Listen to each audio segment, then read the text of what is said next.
Hi friends, welcome to our channel. అందరూ బాగున్నారా? ఈరోజు మనం ఎంతో టేస్ట్గా ఉండే స్టఫ్డ్ గుంత పునుగులు తయారు చేసుకుందామండి. కొంచెం వెరైటీగా ఉంటుంది. ఒకసారి మీరు కూడా ట్రై చేసి ఎలా వచ్చిందో మాకు కామెంట్ రూపంలో చెప్పండి. చాలా బాగుంటుందండి, ఒకసారి ట్రై చేయండి. ఒక 1/2 కిలో బంగాళదుంపలు తీసుకోవాలి. నీట్గా కడిగేసుకొని వాటర్ పోసేసుకొని ఒక 5 విజిల్స్ వచ్చే వరకు కుక్కర్లో పెట్టేసుకోవాలండి. అది ఉడుకుతూ ఉన్నప్పుడు ఆనియన్స్, పచ్చిమిర్చి, టొమాటో, కరివేపాకు అన్నీ రెడీ చేసి ఉంచుకోవాలి. ఓకే, చూసారా బంగాళదుంపలు బాగా ఉడికిపోయాయి. వాటిని ఆ వేడి నీళ్ళు వంపేసి చన్నీళ్ళు వేసుకొని నీట్గా తొక్కు తీసి పెట్టుకొని పక్కన కట్ చేసి పెట్టుకోవాలి ముక్కలు. ఇప్పుడు ప్రాసెస్లోకి వెళ్ళిపోదాము.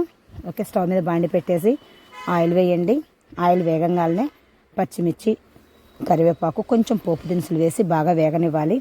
తర్వాత మనం ముందుగా కట్ చేసి ఉంచుకున్న టొమాటోస్ కూడా వేసేసి బాగా మెత్తగా వేయించుకోవాలి. టొమాటోస్ వేగిన తర్వాత మనం ముందుగా కట్ చేసి ఉంచుకున్న ఆనియన్స్ కూడా వేసి వేయించుకోవాలండి. ఆనియన్స్ కొంచెం మెత్తబడ్డాయిన తర్వాత అల్లం వెల్లుల్లి పేస్ట్ కొంచెం ఒక 1/2 స్పూన్ వేయాలి.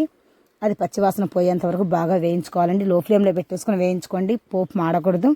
ఓకే, ఇప్పుడు కొంచెం సాల్ట్, పసుపు వేసి బాగా వేయించుకోవాలండి.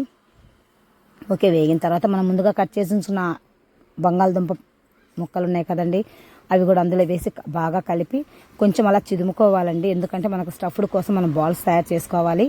అందుకని బాగా అలా చిదుము పెట్టేసుకోండి. ఓకే, లో ఫ్లేమ్లో పెట్టేసి మూత పెట్టేయండి, బాగా ఉడికిపోతుంది. ఓకే, బాగా ఉడికిపోయిందండి. ఇప్పుడు కొంచెం కొత్తిమీర చల్లేసుకుని దాని మీద మనం ఆ కర్రీని పక్కన పెట్టేసుకుందామండి. బాగా చల్లారిపోతుంది. తర్వాత కొంచెం చిన్న చిన్న బాల్స్ లాగా తయారు చేసుకొని అన్నీ మనం బాల్స్ రెడీ చేసి పక్కన ఉంచుకోవాలండి. చూసారా, అలా చిన్న చిన్న బాల్స్ తయారు చేసుకోండి. చిన్న చిన్నగా చాలండి, మరి పెద్దగా అవసరం ఉండదు. ఎందుకంటే గుంట పొంగనాలు పెనం సన్నగా ఉంటుంది కదండి అవి, అందువల్ల మనం ఇది పెట్టేస్తే మళ్ళీ మనం పిండి వేయడానికి వీలు కుదరదు. ఓకే అండి, బాల్స్ మొత్తం మనం రెడీ చేసి పెట్టుకుందాము. ఓకే, అలా రెడీ చేసి పెట్టుకొని ఇప్పుడు గుంత పొంగనాలు చేసే పెనం స్టవ్ మీద పెట్టేసుకుందాము. కొంచెం వేడైన తర్వాత మనం ఆయిల్ వేసుకోవాలండి. ఓకే, ఇలా పిండి కలిపి ఉంచుకోవాలి. మనం కట్టు పోసుకుంటాం కదండి పిండి, అదే పిండి అండి. ఓకే, కొంచెం సాల్ట్ వేసుకొని కొంచెం వాటర్ వేసుకొని బాగా కలిపి ఉంచుకోవాలి.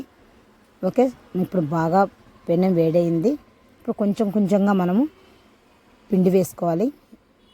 ఆ గుంటలకు ఫుల్గా వేసుకోకూడదండి, కొంచెం కొంచెంగా వేసుకోండి, ఎందుకంటే మనం స్టఫ్డ్ పెట్టాలి అందులో. ఓకే, కొంచెం కొంచెంగా వేసుకొని మనం ముందుగా తయారు చేసి ఉంచుకున్నాం కదండి బాల్స్, అవి ఒక్కొక్కటిగా అందులో వేసేసుకోవాలి. ఓకే, ఒక్కొక్కటిగా అందులో వేసేసుకొని మళ్ళీ మనం పైన కొంచెం పిండి వేసుకోవాలండి. మనం ముందుగా వేసుకున్నాం కదా అట్టు పిండిని, అదే కొంచెం కొంచెంగా వేసి వాటిని ఫిల్ చేసేసుకోవాలి. చూసారా, బాల్స్ కనిపించకుండా పిండితో మనం ఫిల్ చేసేసుకోవాలండి. ఓకే, మొత్తం ఫిల్ చేసుకున్న తర్వాత కొంచెం ఆయిల్ వేసేసుకొని పైనుండి లో ఫ్లేమ్లో పెట్టేసి మూత పెట్టేసుకోవాలి. ఓకే, అంత లో ఫ్లేమ్లో పెట్టేసుకోండి, బాగా వేగుతాయి మాడిపోకుండా. ఓకేనండి. ఓకే, అలా పెట్టేసుకొని మూత పెట్టేసుకోండి. బాగా వేగిన తర్వాత సెకండ్ సైడ్కి టర్న్ చేసుకోవడమేనండి. చూసారా, బాగా ఎర్రగా వేగిపోయాయి. అంతేనండి, చాలా రుచిగా ఉండే స్టఫ్డ్ గుంత పొంగనాలు తయారైపోయాయండి. మీరు కూడా ఒకసారి ట్రై చేసి మీకు ఎలా వచ్చాయో ఒకసారి నా కామెంట్ రూపంలో చెప్పండి. ఈ వీడియో మీకు నచ్చినట్లయితే లైక్ చేయండి, షేర్ చేయండి, సబ్స్క్రైబ్ చేయండి. Thank you.